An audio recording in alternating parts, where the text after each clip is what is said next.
ചോദ്യോത്തരത്തിന്റെ പേരിൽ മൈക്ക് കിട്ടുമ്പോൾ മന്ത്രിമാർ സോണിയാഗാന്ധിയെയും പ്രിയങ്ക ഗാന്ധിയെയും ആക്ഷേപിക്കുന്നത്.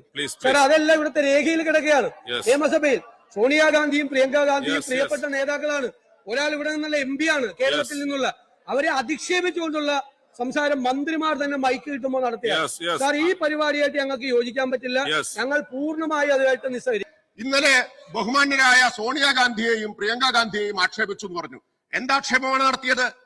BBG റാംജി ബില്ല് പാസാക്കിയ ശേഷം പ്രധാനമന്ത്രി നരേന്ദ്രമോദിയുടെ കൂടെ പ്രിയങ്ക ഗാന്ധി ചായ കുടിച്ചു എന്ന് പറഞ്ഞതാണോ ആക്ഷേപം, കുടിച്ചതാണോ ആക്ഷേപം? അതാണ് നിങ്ങൾ ആലോചിക്കേണ്ടത്. ഉള്ള കാര്യമേ പറഞ്ഞുള്ളൂ. ഞാൻ ബഹുമാന്യനായ പ്രതിപക്ഷ നേതാവ് സഭയ്ക്ക് പുറത്ത് ബഹുമാന്യനായ വിദ്യാഭ്യാസ മന്ത്രിയെ കുറിച്ച് പറഞ്ഞ വാക്കുകൾ പോലും ഇവിടെ ഉദ്ധരിച്ചിട്ടില്ലല്ലോ. പ്രിയങ്ക ഗാന്ധിയെ കുറിച്ച് പറഞ്ഞോ? ഏതെങ്കിലും അങ്ങേക്ക് പരിശോധിക്കാം. മന്ത്രിമാർ, ഞാൻ അടക്കമുള്ള മന്ത്രിമാർ ഇന്നലെ പറഞ്ഞ കാര്യങ്ങൾ ഏതെങ്കിലും ഒരു വാക്ക് അതിൽ പാർലമെന്ററി അല്ലാത്ത അല്ലെങ്കിൽ ഉചിതമല്ലാത്ത ഏതെങ്കിലും വാക്കുണ്ടെങ്കിൽ തിരുത്താമെന്ന് മാത്രമല്ല ഞങ്ങളെ ശാസിക്കാം. ഞങ്ങളൊന്നും അറിയാതെ പോലും ഒരു മോശം വാക്ക് ഉച്ചരിക്കുന്നവരല്ല. അങ്ങനെ ശീലിച്ചവരും അങ്ങനെ വളർന്നവരുമല്ല. ബഹുമാന്യായ സോണിയാഗാന്ധിയെ തെരുവിലിട്ട് ചെണ്ട കൊട്ടുന്നവരെ കൊട്ടാനുള്ള അവസരം നൽകുന്നത് പ്രതിപക്ഷമാണ്. നിങ്ങൾ വ്യക്തമാക്കേണ്ടത് സ്വർണം കട്ടയാളും സ്വർണം വാങ്ങിയാളും അതിന് മൂന്നാമത്തെയാളും ഒന്നിച്ച് 2 തവണ സോണിയാഗാന്ധിക്കൊപ്പം നിൽക്കുന്നു. ആര് സോണിയാഗാന്ധിയുടെ അടുത്തേക്ക് അവരെ കൊണ്ടുപോയി എന്നുള്ളത് ബഹുമാനായ പ്രതിപക്ഷ നേതാവ് പറഞ്ഞാൽ സോണിയാഗാന്ധിക്ക് 10 മാറ്റ് തിളക്കമുണ്ടാകും. സോണിയാഗാന്ധിയെ പോലെ ഇത്രമാത്രം സെക്യൂരിറ്റി ഉള്ള ഒരാളുടെ കയ്യിൽ ഈ സ്വർണത്തിന്റെ എലസ്, സ്വർണം മോഷ്ടിച്ച ആൾക്ക്, സ്വർണം വാങ്ങിയ ആളുടെ സാന്നിധ്യത്തിൽ കെട്ടാൻ അവസരം ഒരുക്കിയത് ആരാണ് എന്ന് പ്രതിപക്ഷ നേതാവ് വ്യക്തമാക്കിയാൽ സോണിയാഗാന്ധിക്ക് 10 മാറ്റിന്റെ തിളക്കമുണ്ടാകും. നിങ്ങൾ സോണിയാഗാന്ധിയെ തെരുവിലിട്ടടിക്കാൻ വേണ്ടി വിട്ടുകൊടുത്തിരിക്കുന്ന പ്രതിപക്ഷമാണ്, കോൺഗ്രസ് ആണ്. അത് BJPയോടുള്ള താല്പര്യമാണ്. സാർ, ഞങ്ങളിവിടെ പറഞ്ഞില്ലല്ലോ സോണിയാഗാന്ധിയെ കുറിച്ച് സുബ്രഹ്മണ്യൻ സ്വാമി പറഞ്ഞത്, ഡൽഹിയിൽ FIR ഇടാൻ പറഞ്ഞത്, പുരാവസ്തു കച്ചവടത്തിന്റെ കാര്യം ഞങ്ങൾ ഒന്നും പറഞ്ഞില്ലല്ലോ. ആര് കൊണ്ടുപോയി? ഒരു MP, ഒരു UDF കൺവീനർ കൊണ്ടുപോയി കെട്ടിക്കൊടുക്കുന്നു. സ്വർണം കട്ടയാൾ വാങ്ങിയാൽ മൂന്നാമത്തെയാൾ ഒറ്റ ഫ്രെയിമിലുള്ള 2 ചിത്രങ്ങൾ സോണിയാഗാന്ധിക്കൊപ്പം മാത്രം. വ്യക്തമാക്കട്ടെ, അതോടുകൂടി സോണിയാഗാന്ധിക്ക് 10 മാറ്റ് തിളക്കമുണ്ടാക്കും.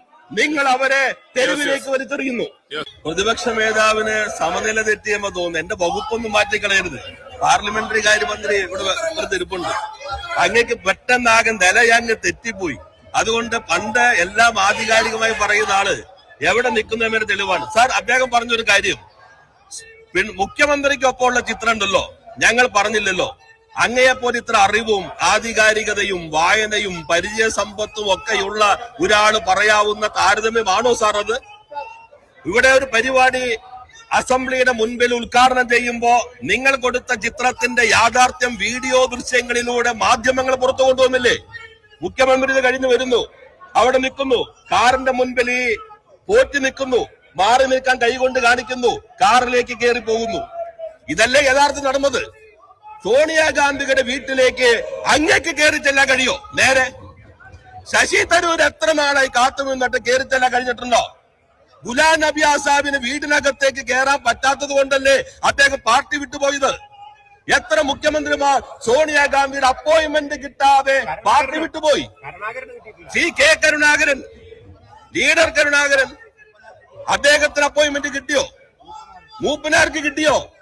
അപ്പൊ ഈ സ്വർണം കട്ടവൻ, കട്ട സ്വർണം വാങ്ങിയവൻ, അത് ഉരുക്കിയെടുത്തവൻ, അവര് എങ്ങനെ സോണിയാഗാന്ധിയുടെ അടുത്തേക്ക് എത്തിച്ചു എന്ന് അങ്ങ് പറഞ്ഞാൽ സോണിയാഗാന്ധിക്ക് 10 മാറ്റിന്റെ തിളക്കം. ഇപ്പോൾ അദ്ദേഹം പറയാതിരിക്കുമ്പോ സോണിയാഗാന്ധി ഇരുട്ടിൽ നിർത്തുന്ന പ്രതിപക്ഷ നേതാവ് BJPയുടെ നാവായി മാറിയിരിക്കുന്നതെന്നാണ് യാഥാർത്ഥ്യം. സാർ, ഒരു കാര്യം കൂടി അദ്ദേഹം പറയുകയുണ്ട്. അദ്ദേഹം എങ്ങനെ ഈ വസ്തുതാവിരുദ്ധമായ കാര്യങ്ങൾ ഓരോ ദിവസവും പറയുന്നത്? അദ്ദേഹം പറഞ്ഞു, ഇന്നലെ ഇവിടെ പാർലമെന്ററി കാര്യമന്ത്രിയല്ല, നിയമ വ്യവസായ വകുപ്പ് മന്ത്രി MLA കയർ വകുപ്പ് മന്ത്രി എന്നതിൽ ഞാൻ പറഞ്ഞു, അങ്ങ് ഹൈക്കോടതി ചീഫ് ജസ്റ്റിസിനെ കുറിച്ച് പറഞ്ഞ കാര്യം പറഞ്ഞു.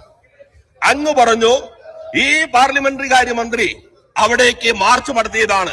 ഞാൻ അങ്ങയെ വെല്ലുവിളിക്കുന്നു.